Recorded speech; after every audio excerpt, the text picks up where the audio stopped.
Kenapa Allah tabaraka wa ta'ala selalu mengulang-ulang kalimat lillahi ma fis samawati wa ma fil ard?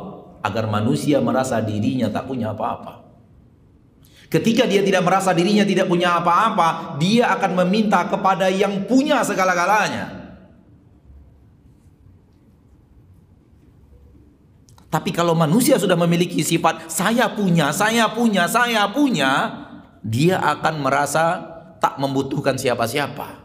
Karena saya punya, mau apa lagi?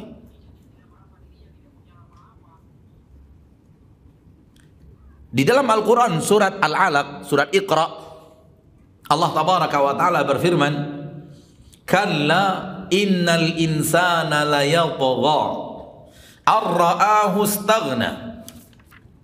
Sekali-kali tidak, innal insana layatgha, sesungguhnya manusia itu pasti akan melampaui batas. Kapan? Ar-ra'ahu istaghna. Ayat yang ke-6 dan ayat yang ke-7 dari surat Al-Alaq. Kalla innal insana la yadha ar-ra'ahu istaghna. Sekali-kali tidak, sesungguhnya manusia benar-benar akan melampaui batas. Maksud melampaui batas, berbuat maksiat, melanggar aturan Allah, diperintahkan tidak mau, dilarang dia kerjakan. Kapan? Ar-ra'ahu istaghna. Apabila dia melihat dirinya, istaghna. Kalau kita melihat Al-Quran terjemahan, istaghna sering diterjemahkan dengan kaya. Sehingga kalau kita lihat Quran terjemahan itu, kita akan menemukan kalimat itu. Ar-ra'ahu istaghna. Ketika dia merasa dirinya, melihat dirinya sudah kaya. Dan makna kaya untuk kalimat istaghna masih kurang. Karena istaghna, makna yang paling cocok adalah tidak membutuhkan siapa-siapa. Saya berdiri di kaki saya sendiri, saya mampu segala-galanya, saya bisa mengerjakannya, saya mampu membelinya, saya mampu membayarnya, saya tidak butuh siapa-siapa lagi. Ini makna istaghna.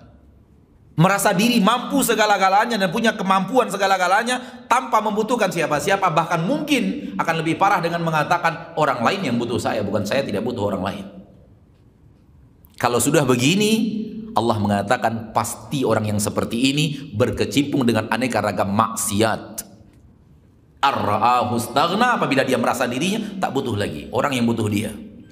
Sifat tidak membutuhkan siapa-siapa, hanya sifat Allah.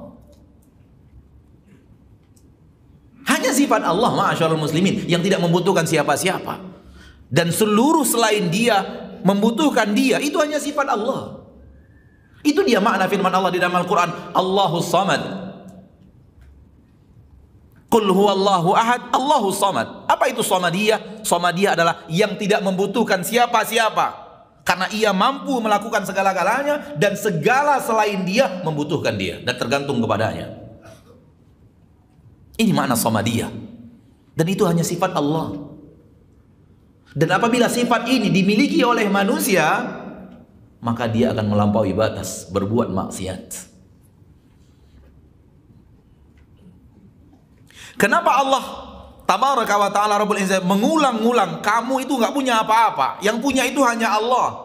Kalian adalah miskin, kalian membutuhkan Allah tabaraka wa ta'ala, agar di dalam diri kita merasa ketergantungan kepada Allah yang sangat besar.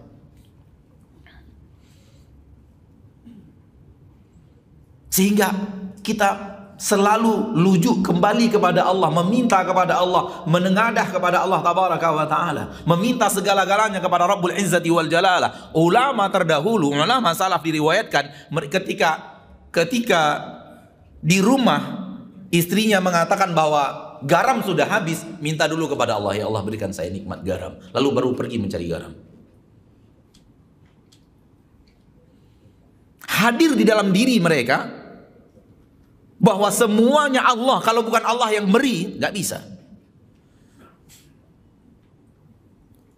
Betapa seringnya kita ingin mencari sesuatu yang dia adalah milik Allah tanpa meminta kepada Allah. Yang ingin digarisbawahi dari kalimat ulama salaf ini, ketergantungan mereka yang sangat hati mereka kepada Allah, dan melihat segala-galanya milik Allah, minta kepada Allah sebelum berusaha mendapatkan apa yang diminta itu. Sampai hal yang sekecil, yang sangat kecil bagi kita, yang mungkin tidak pernah di antara kita mungkin minta garam kepada Allah seumur hidup kita, karena kita merasa kita bisa mendapatkan garam di mana-mana. Tapi ketergantungan orang-orang yang hatinya sudah benar-benar bergantung kepada Allah, begitu biografi hidup yang telah mereka ukirkan. Sampai mereka mengatakan, saya merasakan nikmat Allah dalam setiap tarikan nafas saya. Setiap tarikan nafas saya merasakan ini adalah nikmat Allah. Betapa seringnya kita bernapas seolah-olah itu adalah kemampuan kita. Jawab saya, ma'asyiral muslimin, oksigen yang kita hirup itu karya kita, ciptaan kita, ciptaan manusia, atau Allah yang punya? Bisakah Allah seketika menghentikan oksigen? Akan tapi kita hirup oksigen tanpa merasa bahwa ini adalah nikmat Allah yang sangat besar. Mana yang lebih mulia? Mana yang lebih penting? Dapat nikmat oksigen atau jadi presiden? Hah? Gak jadi presiden gak apa-apa, hidup kita gak jadi presiden gak ada masalah kan? Semua kita gak ada yang jadi presiden kan? Gak ada masalah, aman-aman aja hidup. Coba gak dapat oksigen. Beginilah para ulama hidup, orang-orang saleh yang menghambakan dirinya kepada Allah, benar-benar melihat nikmat-nikmat Allah dalam setiap gerak-gerik kehidupan mereka.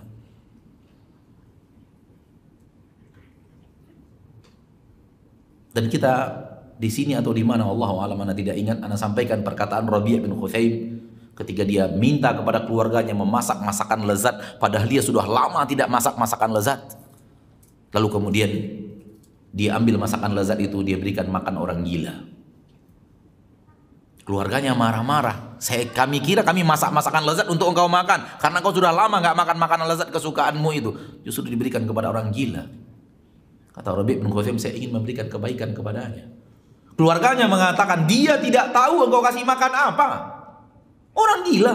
Selezat apapun makanan yang dibuat untuknya, dia tidak akan tahu. Kata Rabi', Allah tahu.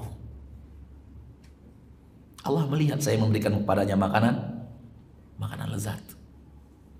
Begini kehidupan para ulama, para orang-orang saleh yang selalu bergantung kepada Allah dan berinteraksi dengan Allah tabaraka wa taala rabbul izzati wal jalalah.